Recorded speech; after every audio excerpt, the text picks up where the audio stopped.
Everyone. We'll get started here in just a minute. We're just getting everyone into the room.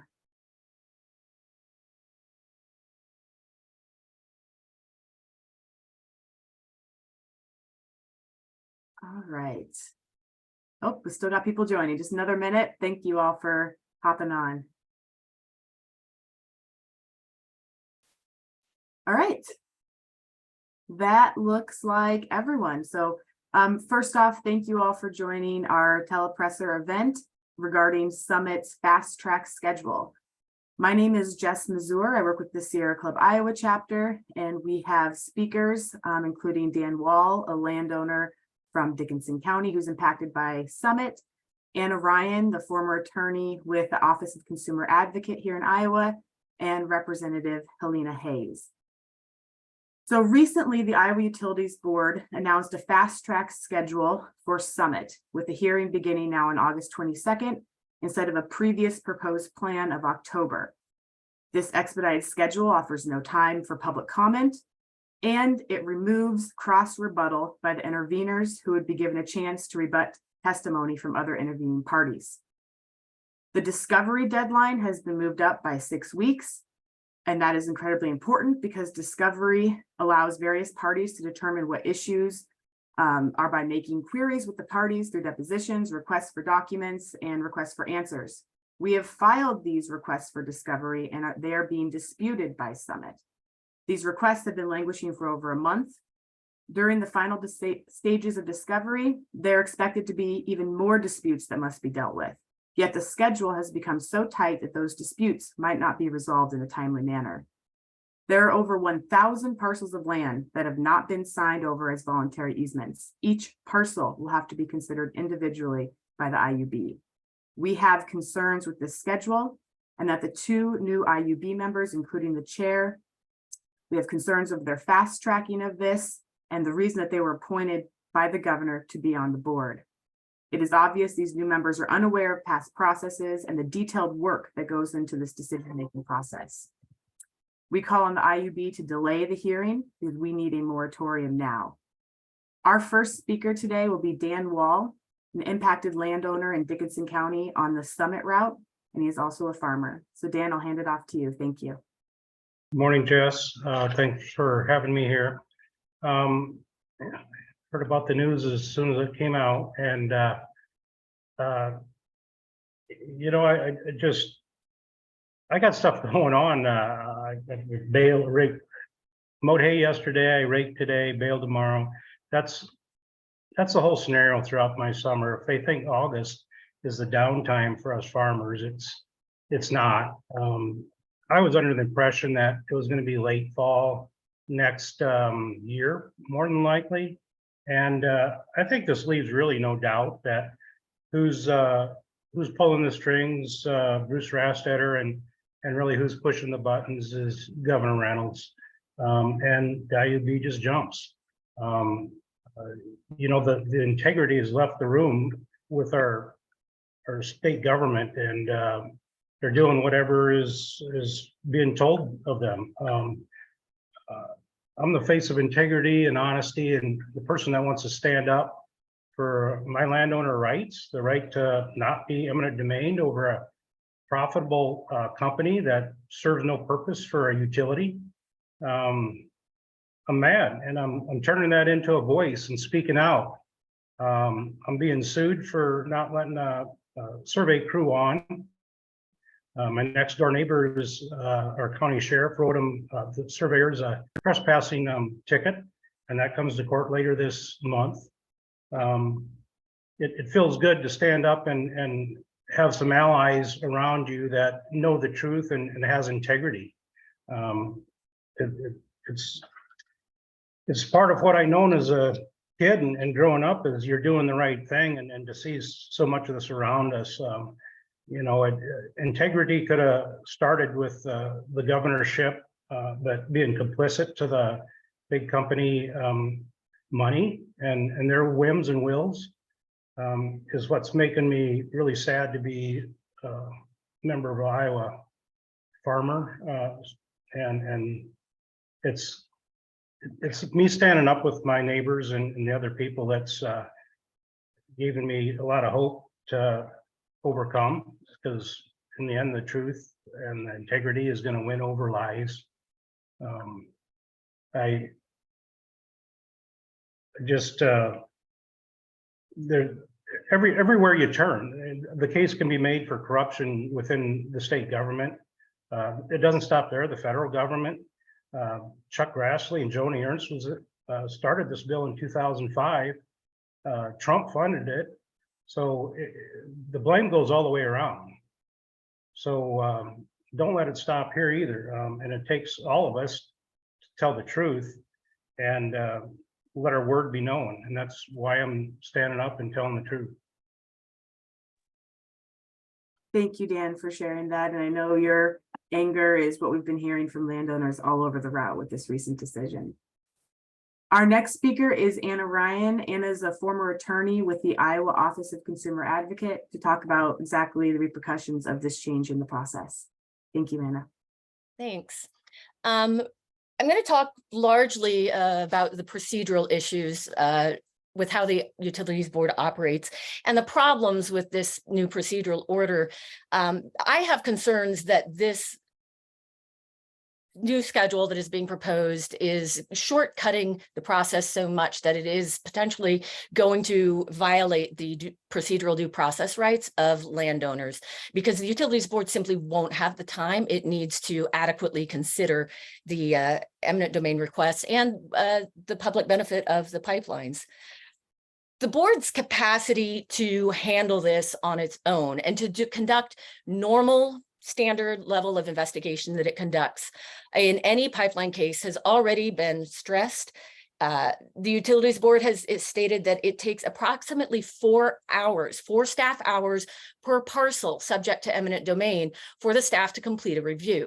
With over 1,000 parcels still subject to eminent domain, that's just a massive quantity of employee hours that the Utilities Board would have a hard time filling under any circumstances, but certainly to try to get to that point before August 22nd is going to be shortcutting things to the extent that they're not going to be giving each parcel adequate consideration. Additionally, in the hearing leading to the initial scheduling order that was issued on February 17th, which put the hearing dates beginning in October, board staff actually evaluated their own resources and availability to do their work adequately, and they recommended a hearing date that started in May of 2024. This is going the wrong direction in terms of making sure that the board can actually do its job in an adequate manner. So the other thing about this is that landowners obviously are very upset, and this order disproportionately falls on the landowners. By moving the landowners from the end of the hearing to the beginning of the hearing, basically what the board has done is not just move the hearing date 2 months earlier, it has moved the landowner's testimony 4 months earlier, while Summit's testimony will probably fall around the same time it would have under the original scheduling order. So this places all of the burden on the landowners and none of it on Summit, even though Summit is the one that bears the burden of proof in this case. So that is really an unfair burden placed on the landowners, and it's really an imbalance of power being shown here. The other thing is that we don't know why this happened.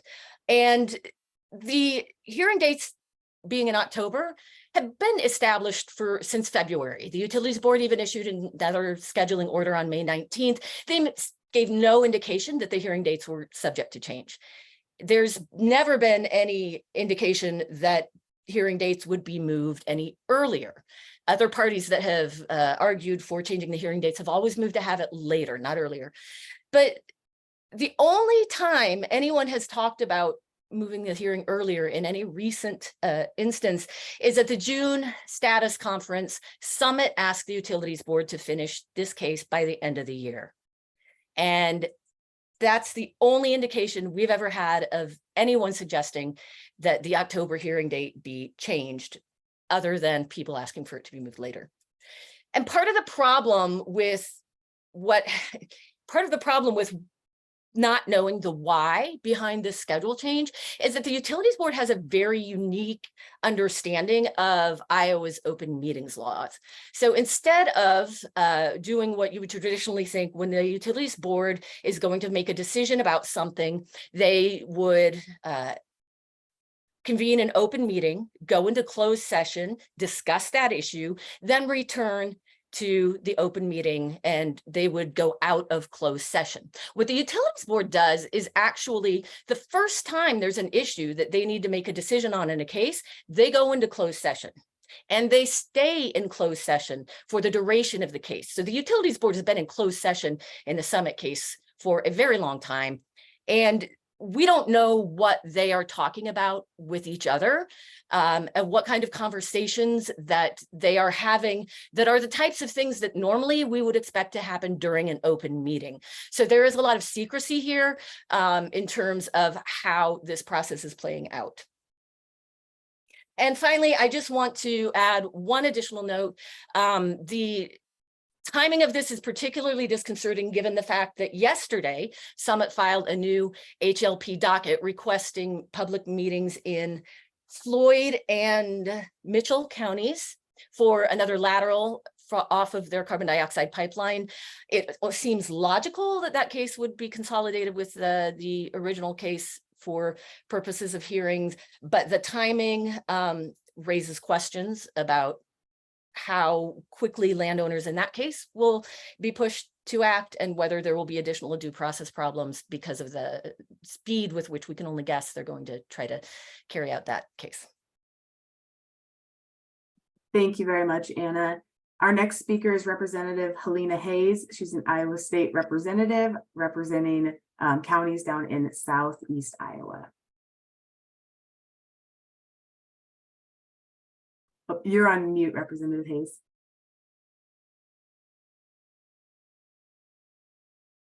Can you hear me now? Are we good? Okay, super. Thank you very much. And a couple of points that I want to make. Thank you, Anna. That was very helpful. You know, I'm a freshman, like 24 other representatives that served in the Iowa House this year. We had a lot of new voices. We had a lot of new faces. And we did pass a bill, House File 565, that favor landowners in the sense that Representative Hayes, would you try turning off your video because the sound started to cut out a bit and that might make the sound come through. Right. I'll turn off my video.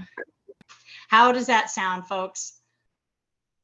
Okay, super. Sorry about that, everybody. So I just want to remind people what we did in the legislature regarding the bill that we passed in the House. So we had a bill that it did three things. Number one, it requested a 90% route mileage for miles for voluntary easements before the IUB could grant the eminent domain for pipelines. Second of all, it also talked a lot about damages and assisted the property owners when it came to that. But third, which is what we're hearing a lot today, is it brought into effect a study committee, basically, to evaluate eminent domain practices. And as we look at the big picture here, everyone, I hear around my area and across the state, you know, we have a lot of rural people, but yeah, we have a lot of urban areas and citizens, and a lot of them just aren't paying attention and they don't believe things like this affect them. But eminent domain in general has become a huge, huge issue when it comes to transmission lines, the biogas collection lines, windmills, on and on and on.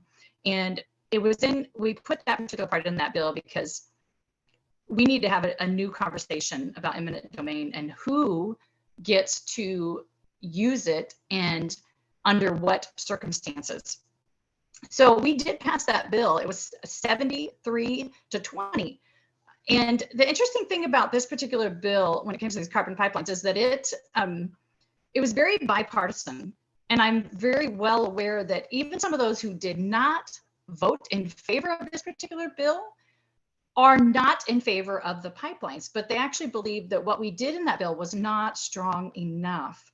And so I just want to stress that we actually have more support in the House than what we see in those numbers. So when it comes to why we are asking, legislatures are coming together right now. We are drafting a letter in response to the fast track here by the IUB, and we are going to ask them to slow down the process and give particular attention to the due process and hearing out landowners in a fair, open, and deliberate manner. So we will be drafting that and putting that on the docket as soon as it is ready. And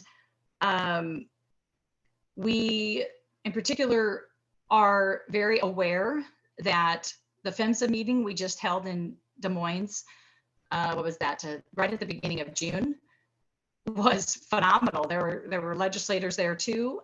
There was many excellent points and concerns and questions brought up during that PHMSA safety meeting.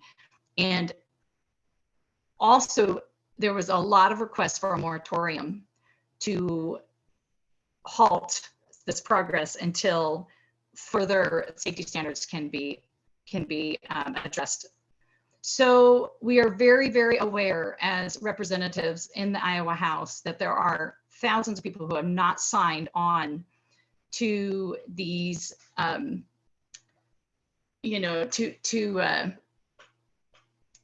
this whole process, and they stand in opposition to it. In Mahaska County myself, not Summit, Heartland comes clear across my entire county diagonally, and there's much opposition to it. So in Iowa legislature, we would love to see another session on this. We want to have more conversations about it. And I just want to encourage all the landowners that, not just the landowners that are directly affected, but citizens of Iowa. This is going to be a huge issue. There's a push to bring upwards of 60,000 miles of carbon pipeline across the Midwest. And that's just a fraction of what's down now. And even though a lot of people will argue, well, carbon pipelines aren't new, the sheer volume that they want to put in is alarming. And of course, we haven't discussed the safety issues and how does this affect eminent domain, and what do we do with people's property rights, which is a constitutional right. So I encourage everybody to just continue to ask questions, learn more, get informed, reach out to your neighbors, your friends, your representatives not just in the Senate or in the House, but also your supervisors and mayors, and because this issue is broad and it's global. And keep this whole big picture in mind, that Iowa stands at the forefront of this whole movement. And what we do is going to make an impact for future generations. So I encourage everybody to continue to just stay strong, because we have a lot to fight for on this. And we have a lot of reasons why we push back. So thank you very much for having me, and I look forward to everybody's questions. Thank you very much, Representative Hayes. We will now move on to Q&A from any of the media folks that are on. So if you have a question, you can either put it into the chat, or you can unmute yourself and you can ask a question. Hi, this is Matt from KTAB News 4 over in Sioux City. My question is, you guys had mentioned the 2 new IUB members. Can you walk me through, remind me the timeline of those and how this might have changed the calculus, and if you guys believe that those 2 new members are the ones driving it on a faster track? Thank you.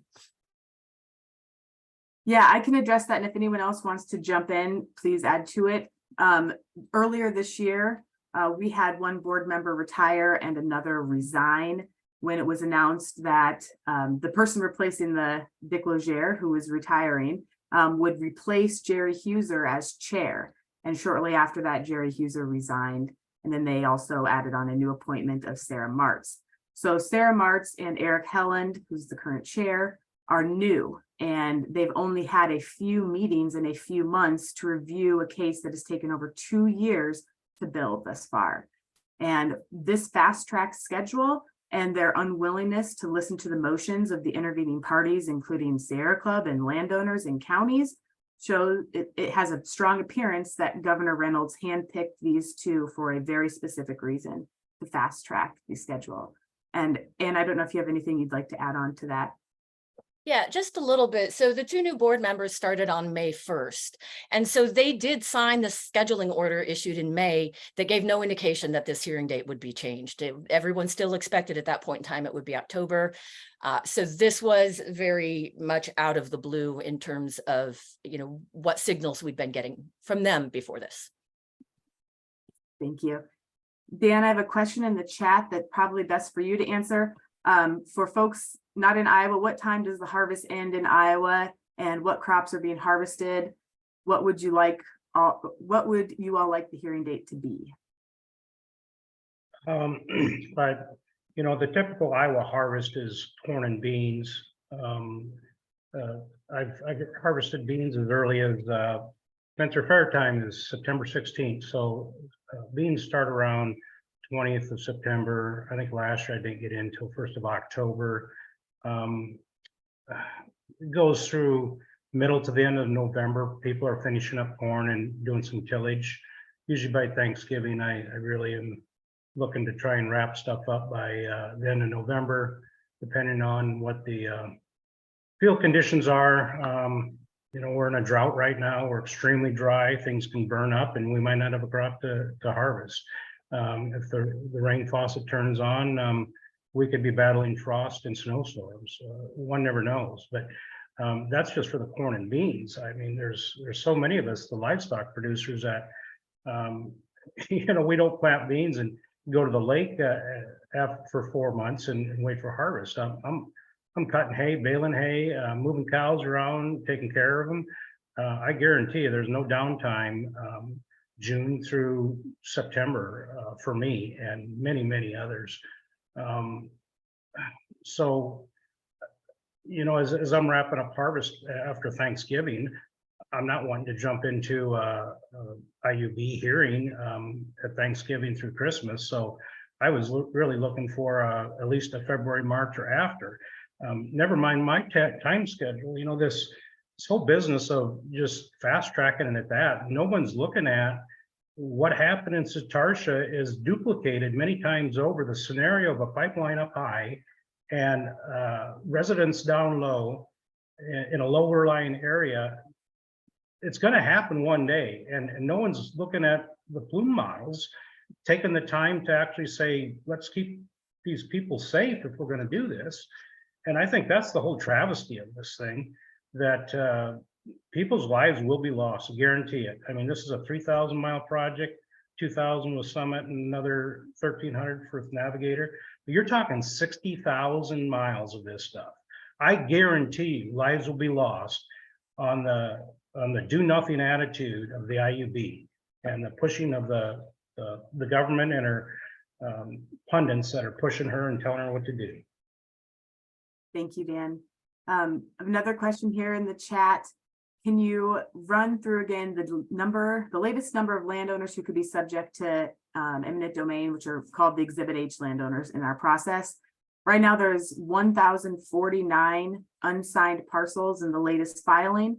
We are still waiting on the landowner list that was requested back in, I think, January of 2021. So that's another outstanding issue that has disadvantaged us on our side, is the inability to communicate with landowners. So we're doing our best to determine how many landowners that 1,049 parcels represents, because there's likelihood that some landowners own many parcels along the route. Our guess would be that there's over 500 Iowans that are subject to eminent domain on the Summit route alone. If anyone else has anything to add to that, please jump in. All right. Is there any other questions? If you want to come off mute and ask your question. Yeah. Go ahead. Oh, sorry, Elijah. This is Grant Gerlach with Iowa Public Radio. I was wondering if Jess or someone could explain some of the processes that are supposed to happen with these hearings. and how things speed up. So for instance, what is supposed to happen to determine an eminent domain status or request, and how is that affected by this schedule or those other motions that you've made regarding discovery? How is that schedule supposed to look, and how does this change things? Thank you. And I'm actually going to hand it off to Anna, because Anna has been through this process many times representing the Office of Consumer Advocate. Right. So the way these cases usually proceed, there are several rounds of pre-filed written testimony from formal parties. So that would be Summit, the Office of Consumer Advocate, landowners that have intervened, the Sierra Club, Farm Bureau, and there are a few other counties and other organizations that have intervened. And because hearings at the Utilities Board have very voluminous and often very technical testimony, that is direct testimony, is pre-filed in written form. It would go through several rounds. First, Summit would file theirs. Then approximately 8 weeks later in this case, the interveners will file their direct testimony. Usually what happens then is that interveners have another opportunity to submit reply testimony or rebuttal testimony to the other interveners' testimony. And that round of testimony got eliminated in this most recent scheduling order. So that is a problem because not all interveners have the same position. Some will be in support, some will be in opposition. They could be undermining each other's arguments or making additional arguments that, you know, factually need to be contested. So removing that round of testimony is problematic. But after the intervener 2 rounds of testimonies, then Summit, the pipeline company, will have an opportunity to pre-file rebuttal testimony. Then the hearing itself, in this case, 2 to 3 months is not, you know, unusual for a hearing of this nature to last because of the number of parties and witnesses. So the hearing would generally start with the pipeline company, in this case Summit, presenting their witnesses, and because they have the burden of proof. So they would go first. And what happens at the hearing is basically, since everybody has pre-filed written testimony, the hearing is solely for the purpose of cross-examination. So when we say a 2 to 3 month hearing, that's 2 to 3 months only of cross-examination. And so normally pipeline company goes first because they have the burden of proof. Then the interveners would follow that. And then after all of that formal part of the substantive hearing, does the pipeline meet the requirements of 479B for getting a permit from the state? Then what happens is that the board moves on to evaluating the parcels that are subject to eminent domain. And what has happened in the past is that the board invites all landowners to who are subject to eminent domain to speak with them. And I was just in a hearing, a pipeline hearing in January, where the board spent almost 2 hours with each landowner going over their parcel in detail. The board pulled the parcel up on a screen, walked through that parcel with the landowner. The landowner got to describe what the different features of the parcel were, how they use the land, who lives on it, and really gave some very detailed information about their specific parcel and the impact of the pipeline on that parcel. Now, as a result of that landowner testimony, the board required the pipeline company to move part of a temporary construction easement because of the disruption it would cause and the undue burden it would cause for one of the landowners.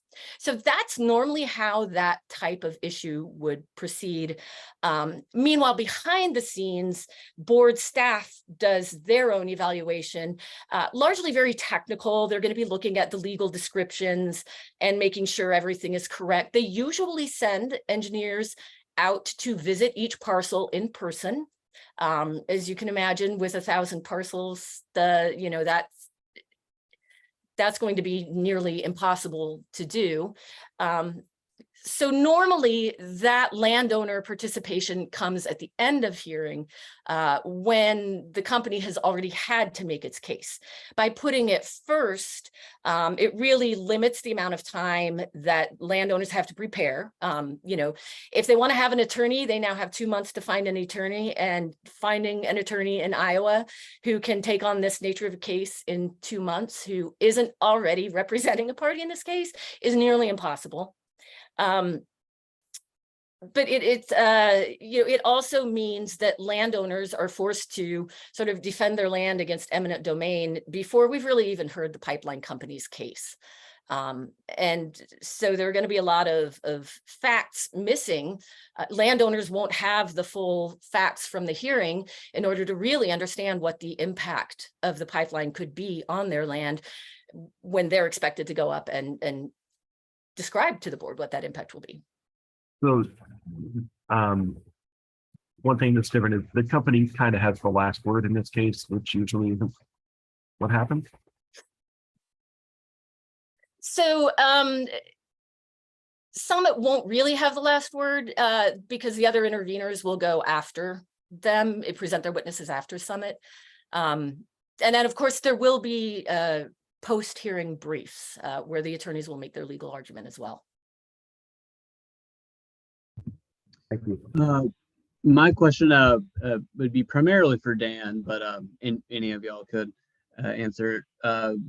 Since this has started nearly 2-ish years ago, we've got a lot of meetings, we've got a lot of releases from Summit and the IUB, and it's all a lot of confusing paperwork to a lot of people. And I imagine that's kind of sort of the point. Just feeling overwhelmed. There's letters, there's emails, there's the county level meetings that happened a while ago. There's so much. Does it feel like they're trying to just beat you into submission? Or I mean, if I'm not going to put words in your mouth, how does it feel just to have so much thrown at you all at once for something you don't even want? Like anything else I come up in life, I assess, what I can do myself and what I need to hire done. It's not just legal department that it doesn't take very much. And then I go over to my attorney that I've known for several years, and I ask her for legal help. Well, in this case, I retain legal help. I retain an attorney, Brian Jordy, early on in late 21, early 22. So, there's certainly a lot of legal things that I'm dealing with right now, but Oh, Dan, you accidentally hit the mute button. am I still there? So to work through this, I've hired an attorney to help me with the legal end of things. A lot of communication going on between him and I. Like I said, because I've taken a stand and I've went against the grain, so to speak, with Summit wants to do to the farmers. I've been sued, so I've had a lawsuit postponed a couple times now, and the legal jargon that accompanies all that and prolongs it. I guess I deal with it as I deal with it. I got things every day I need to do on the farm. I'm a caretaker of the animals. This is up in the foremost of my mind. But I'm a farmer at heart and farmer first, and absolutely this has laid a pile on my lap that I would like to just shovel in the manure spreader and spread it somewhere else. But with the alliances that we've built around us with Sierra Club and Bold and other farmers, I've turned to our county supervisors, and they came right on board. They totally understand. They want to be protected. That with others around me that are standing up with me, very encouraging. So it makes things a lot easier when you got a group of people around you that are working with you, not against you. That answer? Yeah, that definitely works. Thanks. Another question in the chat here is what exactly happens at this hearing, which I think Anna kind of explained, but the second part is this the evidentiary hearing that the IUB is talking about in the press release? That's all the same thing that we're talking about, right, Anna? Yeah. And then another clarifying question on the process. So the IUB's process of visiting each Exhibit H parcel would have to happen before August 22nd, according to the new schedule. And has the IUB confirmed that they will definitely be making site visits, or do we not know? So we don't know whether or not they'll be making site visits. At one of the spring status conferences, I don't remember which one, do remember Jerry Huser asking board staff if they could do their evaluation virtually, if there were adequate resources on things such as Google Maps or satellite sources for them to do that. I've never heard a response to whether or not staff can do that or can do an adequate job by doing virtual evaluations instead of in-person evaluations. I don't know that there's any requirement, legal requirement specifically obligating the board to have those visits done before the Exhibit H testimony. I don't know how they could adequately do the landowner testimony and look at these specific parcels and ask questions and make decisions about a parcel if staff has not done that before the testimony begins. Thank you. Are there any other questions that someone wants to come off mute and ask?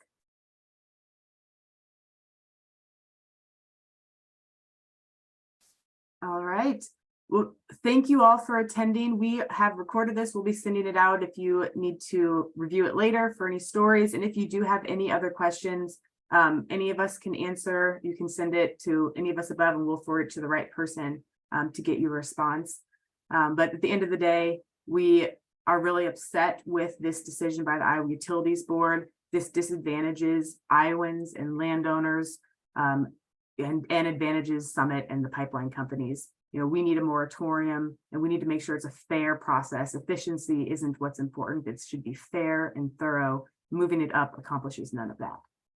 So thank you very much for your time, and we will be in touch with more updates, especially on the announcement of from Representative Hayes about the letter from legislators. So we will be sending that out as soon as that is complete.